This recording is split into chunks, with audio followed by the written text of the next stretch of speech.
Bonjour à tous, on se retrouve aujourd'hui pour un tout nouveau numéro des infos de la semaine. Au sommaire, cette semaine, on parlera de la suite de la diffusion de Lupin. On parlera aussi du rappeur américain T.I. et son épouse Tini qui sont accusés de trafic sexuel. On parlera aussi de Marie-Sophie Lacaro et Julien Bugier qui remportent le match des 13h. Et enfin, on terminera avec la représentante de la France à l'Eurovision, Barbara Pravi. Et tout ça, on en parle juste après le générique. C'est parti, générique. On commence avec une info série et c'est le Parisien qui rapporte que Netflix compte diffuser le plus vite possible la suite des aventures de Lupin, la série de Omar Sy, dont les 5 premiers épisodes ont été mis en ligne le 8 janvier dernier. La plateforme américaine vient ainsi d'annoncer que les 5 derniers épisodes de la saison 1 seront disponibles cet été, alors qu'ils étaient initialement prévus pour la fin de l'année. Cette sortie en 2 temps s'explique par la perturbation du tournage de Lupin pour cause de crise sanitaire. Entamé en novembre 2019 et supposé initialement durer jusqu'en juillet 2020, celui-ci avait dû être suspendu au printemps en raison du confinement.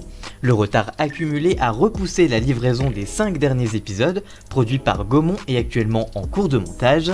Numéro 1 du top 10 de Netflix dans plus de 10 pays, Lupin est un succès pour la plateforme qui planche déjà pour une 2e saison. Il y a tout juste un mois, Marie-Sophie Lacaro et Julien Bugier prenaient les rênes du 13h respectif de TF1 et France 2, c'est l'heure du bilan. Qui des 2 journalistes tire donc l'épingle du jeu en termes d'audience au cours de ces 4 dernières semaines? Marie-Sophie Lacaro a rassemblé 5,7 millions de téléspectateurs pour une part de marché de 42,2% du public. Julien Bugier, lui, de son côté, attire 3 millions de fidèles pour 22,4% de part de marché.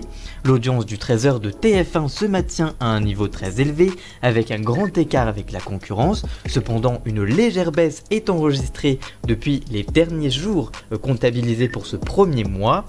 Pendant ce temps-là, sur France 2, l'audience s'est stabilisée autour des 3 millions de fans, ce qui offre une belle réussite pour la chaîne. Surtout que Julien Bugier a enregistré un record d'audience mercredi dernier avec près de 3,2 millions de Français. Entre 13h et 13h45, c'est donc 8,7 millions de Français qui sont devant leur télévision pour regarder soit le journal de TF1, soit le journal de France 2.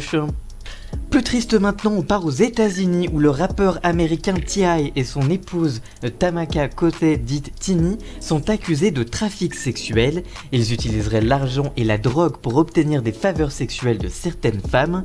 Une quinzaine de personnes ont témoigné contre le couple.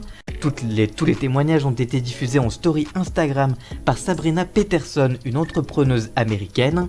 Une victime détaille une soirée organisée par T.I. et Tini en 2016. Je cite, « Ils avaient confisqué les téléphones de tout le monde, donné de la drogue et décrété que seules les personnes qui se déshabillaient pouvaient rester.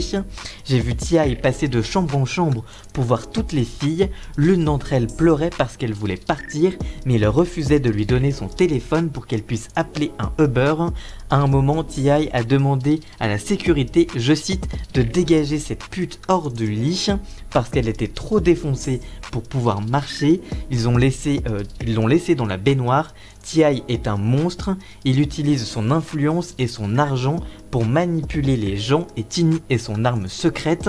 L'épouse du rappeur aurait en effet, je cite, appâté plusieurs jeunes femmes pour ensuite les présenter à son époux. T.I. et Tini ont nié toutes les accusations. Ils ont expliqué dans un communiqué transmis ce 29 janvier qu'ils avaient des problèmes avec Sabrina Peterson depuis près de 10 ans et qu'elle cherchait donc à les nuire.